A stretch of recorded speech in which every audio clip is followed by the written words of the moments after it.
Hi, everybody. Welcome to the 700 Club. 500 days of war. Can you believe it? Since the October 7th invasion by Hamas, Israel has endured ongoing rocket attacks by Iran's proxies and 2 missile attacks from Iran itself. Well, in his first trip to Israel, Marco Rubio, Secretary of State, has renewed America's promise to stand with Israel.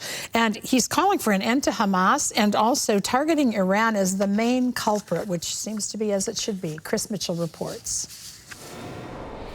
Sunday's meeting revealed the new U.S. administration and Israel's prime minister are on the same page that Hamas must be destroyed. Hamas cannot continue as a military or government force. And frankly, as long as it stands as a force that can govern or as a force that can administer or as a force that can threaten by use of violence, peace becomes impossible.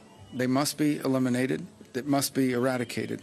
Netanyahu again backed President Trump's plan to help Gazans leave the devastated territory while others rebuild it under U.S. control. He says many Palestinians want to leave, but Hamas won't let them. Everybody said this is the largest open-air prison in the world. Not because of us.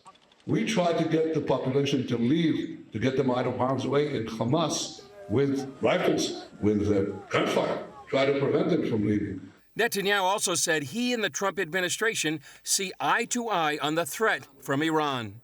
Israel and America stand shoulder to shoulder in countering the threat of Iran. We agreed that the Ayatollahs must not have nuclear weapons. Behind everything that threatens peace and stability for the millions of people who call this region home is Iran. After several days of threatening not to free any more hostages, Hamas relented and released 3 Saturday, an American Israeli, a Russian Israeli, and an Argentinian Israeli. All 3 were put through the humiliating process of being paraded past jeering Gazans. Then it was off to Israel, freedom, and the arms of loved ones. Last week, Trump demanded all remaining hostages be freed by Saturday, but he says he's leaving the matter in Israel's hands. I told Bibi, you do whatever you want. That'll be up to Israel what the next step is, in consultation with me. Netanyahu says he's working closely with Trump on getting the hostages freed, but some details must be kept secret. Including when the gates of hell will be opened, as they surely will if all our hostages are not released until the last one of them.